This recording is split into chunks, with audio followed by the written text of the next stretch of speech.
Today, we are excited to welcome LaToya Smith here today to talk about Bessie's Angels. LaToya has been a valuable team member of Fifth Third Bank for 26 years. She is actively involved in the community with multiple organizations, including El Barrio Job Readiness Program, Dress for Success, and Youth Opportunities Unlimited. She is a true philanthropist and is a founding member of a giving circle, Our Hope, Our Future, for the past 10 years. She has been recognized and earned numerous awards for professional development by the Women of Color Foundation, CSU, the Girl Scouts of Northeast Ohio, NAACP, the Ohio Diversity Council, Cranes, and the Cleveland Cavaliers. Additionally, LaToya serves on many boards, including the United Black Fund of Greater Cleveland, Bessie's Angels, and DNA Rising, also a co-founder. She is member of Delta Sigma Theta and Eta Phi Beta sororities. Additionally, she is an executive coach and the founder of Eros Heart Coaching. She has worked with Case Western Reserve as a coach for the MBA program and the Executive Leadership Development Experience program. She has also served as a past adjunct professor at Cuyahoga Community College and Cleveland State University.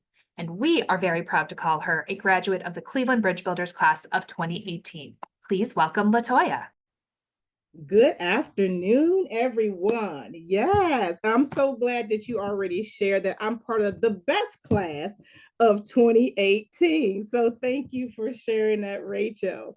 So I am super glad to be here and happy hump day, happy Wednesday to everyone. So my name is LaToya Smith. I am the vice chair of Bessie's Angels, and I've had the pleasure of being able to share with you all an organization that is very near and dear to my heart for the past, I would say, 8 years. I started off as a volunteer for the walk committee at that time. And then we expanded to a walk and a run because I am a runner. And then Tanya, who is our fearless leader, had decided that she wanted to tap me on the shoulder and ask me if I wanted to join the board. And because the organization is part of what I'm passionate about, and that's women and girls, I couldn't say no. So I'm so grateful to be here this morning. And again, thank you, Rachel, for inviting me to share a little bit about Bessie's Angels. And this is honestly a very critical time to talk about this organization. And reason being is because we are in some critical times in the world. And when you think about homelessness in the United States, as well as here in Ohio, that's a big challenge for us. So you can advance to the next slide. So let me tell you a little bit about Bessie's Angels. So Bessie's Angels, as you can see on the slide, our mission is really, we're a nonprofit organization. We've been around for 12 years, and we're an organization that is dedicated to nurturing, educating, empowering, and providing permanent, affordable housing for young women ages 16 to 24 who have been impacted by foster care.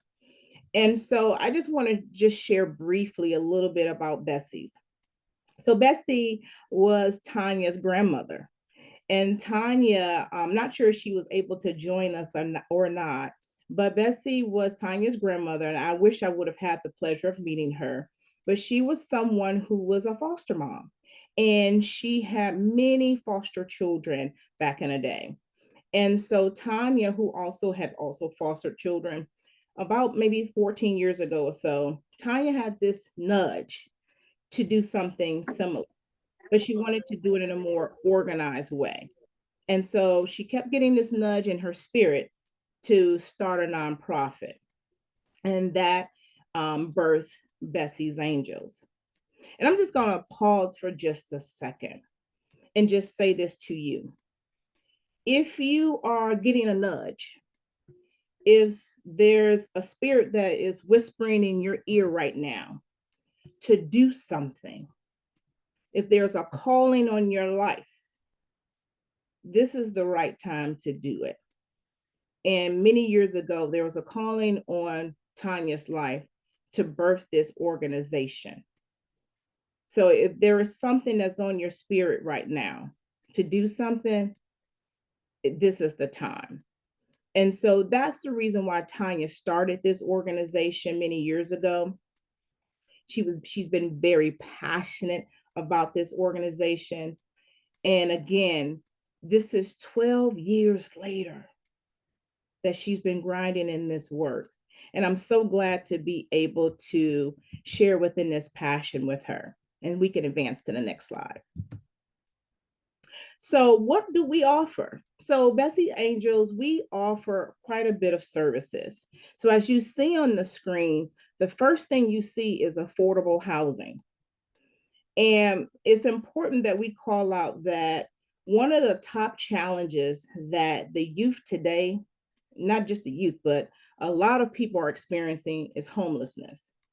And this is one of the things that's been near and dear to my heart, the reason why I'm a co-founder of another nonprofit organization. But one of the things that the youth that are aging out of foster care is experiencing is housing and housing stability. And so affordable housing is what we offer. So I just want to stop for a second. Bessie's Angels, we provide permanent affordable housing. We're not transitional housing. We provide permanent housing. And I think a lot of people think because for many years, it's been just a misnomer that we do transitional housing. We do not. We have affordable housing for those who are aging out of foster care. We also offer mentorship, educational programs, food delivery, laundry services, utility assistance, workshops, and community work. So we do these offerings because once those young folks are out of foster care, one of the things that we do is we want to help them to be successful adults, right? And so one of the things that we do is with the educational programs is we help them with job readiness, because the other thing that they get challenged with is finding livable wage employment and maintaining that employment. And so we offer assistance as relates to resume writing, mock interviewing, and helping them with finding employment. The other thing that we help them with is food insecurity. So the other thing that they experience and that a lot of folks are experiencing is food insecurity. This is why we offer free food delivery. So some of our members have come to us and said, "Hey, I'm hungry. I need something to eat." And they can't function well if they're not eating. And so when they call us and say, "Hey, I need food," we ask them, "What do you need?" Or, "Hey, you can come to one of our homes and you can go to our pantry and see what other needs that you may have."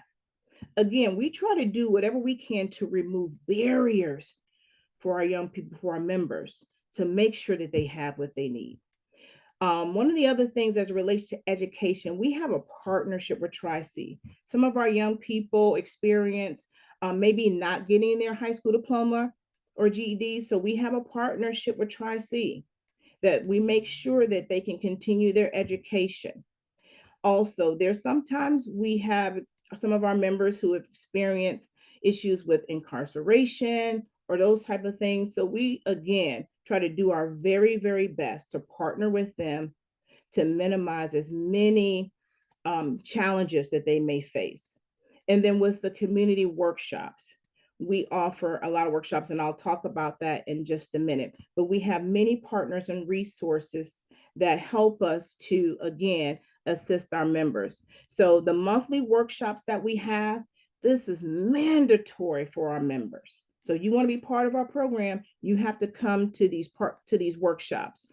One of the things that I think is very fun that we do is we have monthly cooking classes. And so we show our participants that, hey, we want you to also learn how to cook. And so you can be self-sufficient. So in our cooking classes, we have individuals who know how to cook. That won't be me.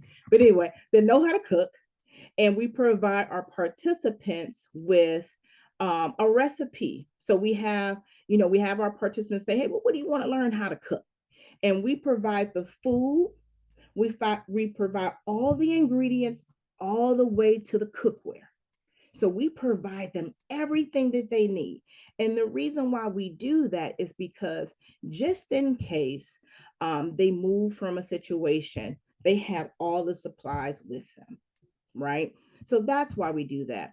Additionally, if you're going to be part of our program, we have mandatory volunteer hours. Some of our participants work and some of them don't. If you do not work, you need to volunteer a minimum of 14 hours per month. You need to give back. So we ask our participants to volunteer. We have a lot of opportunities for them to be able to volunteer and to stay engaged with us. And you can advance to the next slide. All right, so who do we serve? So we serve Greater Cuyahoga County, and we couldn't serve our population if it wasn't for our partners. And I just want to just shout out a couple of our partners that we have, and that is Cuyahoga County Children's and Family Services. We partner with the local judges, bridges, the land bank charities, because that's how we get our properties, Tri-C and Ohio Boys Town. So we can't do the things that we do if it wasn't for our partners and supporters.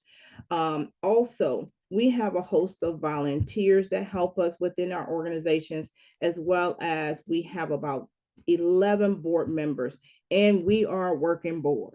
So I tell you, the things that we do, we work very, very hard each and every day to make sure our participants have what they need. And we can advance to the next slide. So the services we provide. So we nurture, when we talk about nurturing, so this is the part that is very important that I also want to hit on. The services we provide is not only making sure that they're able to sustain themselves, but we also want to make sure that they have what they need. Sometimes we get calls all the time about, and I know I personally get calls all the time. Hey, LaToya, I have some clothes that I want to give away. I was cleaning out my closet. I'm spring cleaning. Can you take some clothes from me? Or I have some furniture. And honestly, we used to take those things. And I will tell you the reason why we don't take those things anymore. One, we know that trends change with clothes. And some of our young people, they sometimes don't like our selection. So we don't do the clothes anymore. And we got to a point where our closets got way too full and we can't take any of those things anymore. The other thing is, I think sometimes people's definition of gently used is sometimes different from those. And we've had experiences where those gently used or those things have not been really of good quality. And sometimes people think that just because that population should be grateful and thankful for what they get, we don't treat our members that way. We treat our members with dignity. We treat our members and we teach them that they are worthy and they are enough and that they deserve good quality things. So we try to buy them new things. We try to show them that, hey, whatever that you get, yeah, we want you to be thankful and grateful, but you deserve all the good that you get. And so with that being said, it's very important that we show them respect, we show them dignity, and we also show them sovereignty and to also to protect themselves. So safety is important to us with them, and building trust is important.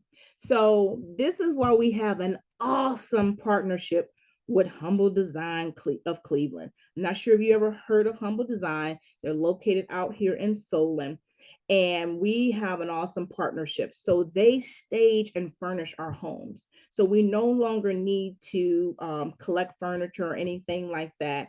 And if you want to know what that looks like, we just recently partnered with them on our third home back in November, and they staged our third home. So if you go on, or if you're following us on Facebook, if you go on our Facebook account or go on Humble Design, they just staged our last home in November. Actually, I did the unveiling.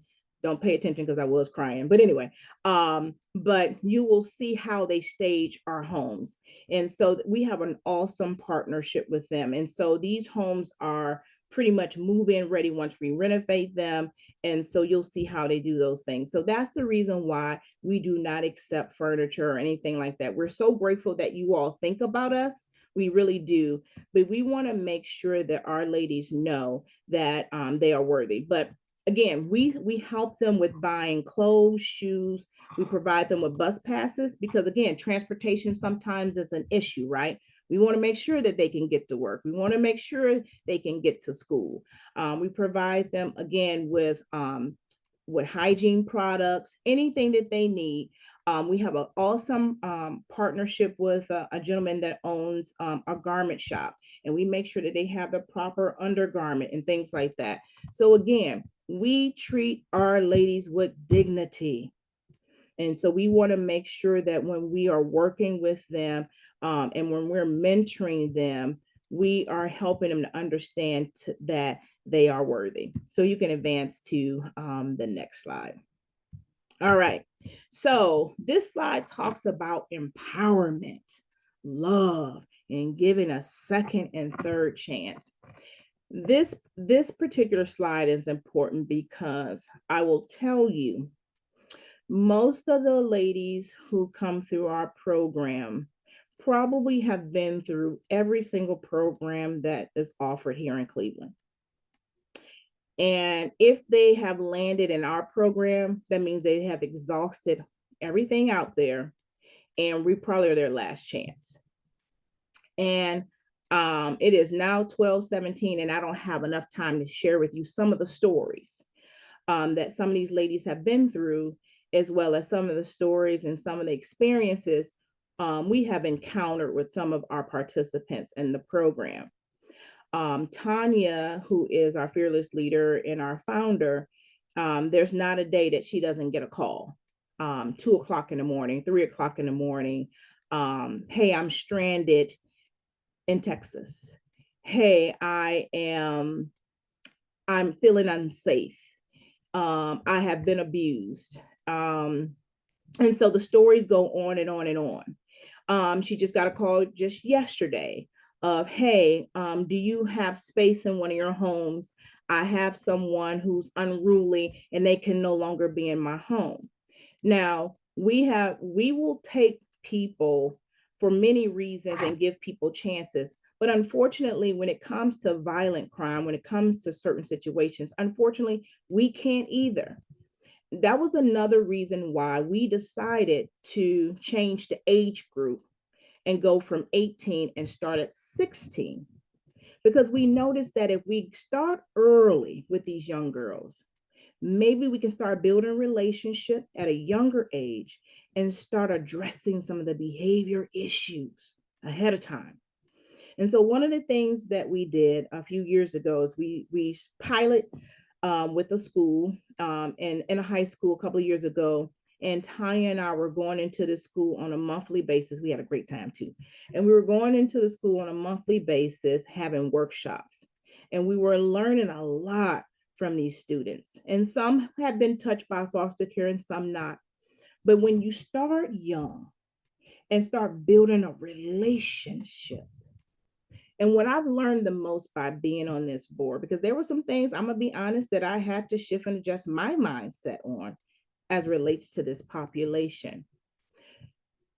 And I'm asking you all too, if you come across someone who's been touched or experienced foster care, I'm asking you all to drop your stories, drop your narratives, and just listen. These young people have been through some things. Some of you all have had mothers. I'm so grateful I had mine until she took her last breath. And so I will tell you, some of the stories will hurt your heart. You don't know what some of these young people have been through. And so building trust and safety is important. Because I will tell you, at the end of the day, these young people, if they don't trust or anybody, they will call Tanya and they will call her sister. If they don't call anybody else, if they're in trouble, they will call them too before they call 911. I'm going to be honest with you. That's what they need. And so again, we give these young ladies, we build trust with them, and then they start to give you a little bit more. and then they'll give you a little bit more. Now, trust me, you got to learn how to navigate through manipulation. You got to learn how to navigate through the game. I get that too. But once you build trust with them, they will give you the world and they will love all over you. So that's important. So we give them, we empower them, we encourage them, we uplift them, we affirm them every chance we get. And even during COVID time, and I'll give you this quick story really quickly. We used to, Tanya is a hugger and so am I. And so the young people, you got to ask for permission, or you should ask for permission before you hug anybody. So we used to hug the young people all the time. But when COVID hit, we couldn't hug nobody, right? And so people used to, when COVID hit, we wasn't hugging anybody. The participants, our members, was like, well, where's a hug at? And so it was just interesting that when you didn't think that they missed that or wanted that, they really craved that personal touch and they really missed that. So again, it's critically important that we pay attention and we build that trust. And we can move to the next slide in essence of time. So again, here are the services we provide. So I just want to briefly share with you, we have 3 properties that we own. Those 3 properties, one is located in East Cleveland on a nice quiet street in East Cleveland on Neela. We have another property in Cleveland Heights, so just a mile away. And then our 3rd property is in Garfield Heights. How we have these properties set up, we don't put no more than probably 3 people on each of those properties. They all have their own bedrooms, but they share bathrooms in a common area, right? Again, they share the laundry area. There's a laundry room. We have a food pantry and a closet. So even if our participants do not live in our homes, if they say, hey, we need to wash clothes and I can't afford to go to the laundromat, we schedule time so they can come to any of our properties to wash their clothes. We want them to save that money. So if they want to purchase a home or they want to purchase a car, we want them to be able to do that. So we schedule time so they can come and wash clothes. If they say, hey, I'm running low on food, hey, come to the pantry. We'll meet you over there so you can go get some food. Hey, I got an interview. I need to look cute. I need to go in and find some clothes. Hey, we got a closet. So we provide those things. So again, we have affordable housing, safe, affordable housing, fully furnished, affordable housing for our young people. You can go to the next slide. And then once a month, we have a program called Impact, where we're doing different topics as relates to career development, life skills, mental health, wellness, and anything on community. We're doing those things on a monthly basis at Tri-C downtown. I guess I can't talk, but those programs are monthly with all of our participants. We have a great time and a great turnout. We have someone who's on our education committee that runs that program. And we can advance.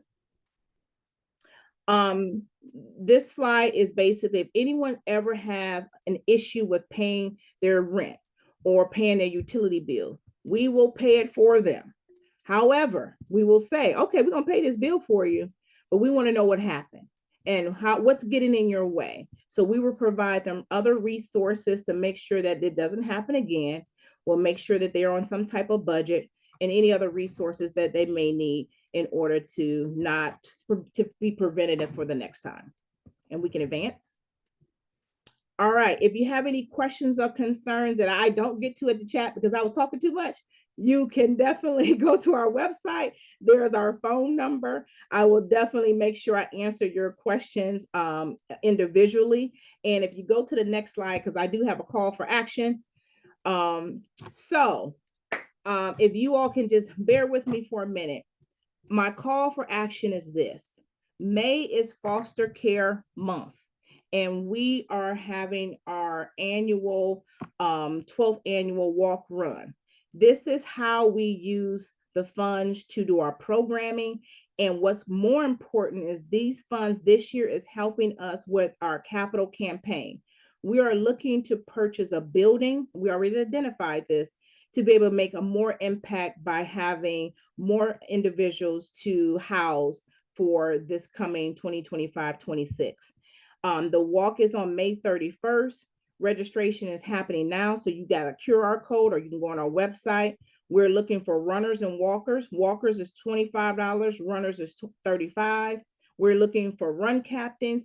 If your organization wants to have a table, we're looking for table, registrations for tables. If your organization have ERGs or BRGs and you want to walk with your friends and your coworkers, please come on out. If you want more information, please reach out. I'm gonna pause right there to say thank you to everyone because it's Q&A time and I don't want Rachel to get me. LaToya, thank you. Your passion for this work in this organization is so inspiring. So thank you for sharing your work. How can an organization or community partners get involved or reach out to kind of connect with you about services? Yes.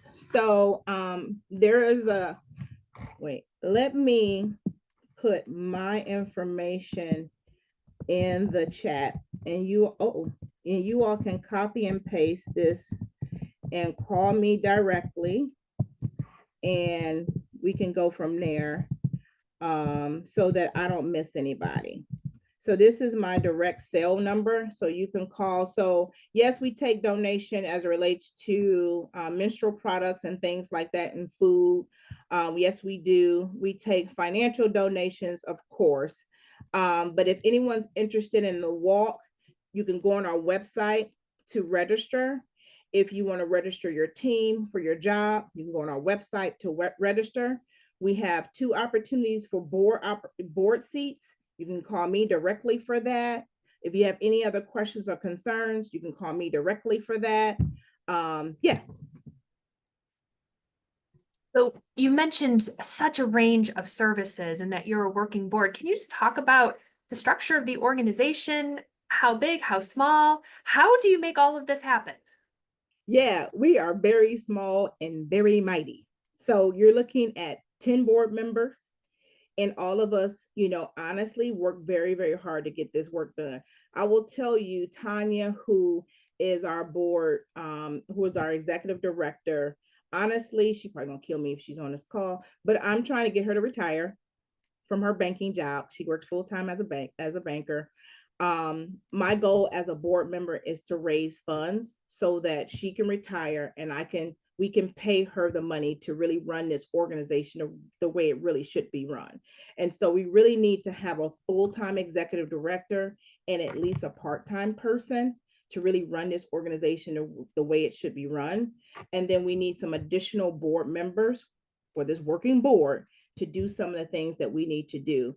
And so even though we're doing things and we can be more efficient, but we don't have a lot of people to do some of this work. We need more volunteers in order to do some of this work. So for the 12 years we've been in existence and for the amount of work we've done, I can't believe how we've done it either, but we have. But we can do even more if we have the capacity, the bandwidth, and the people. So let's say it's 5 years from now and you have that full-time executive director, you have that capacity. What does the organization look like? What have you achieved with that additional capacity? Yeah, so we would have sold our 3 homes.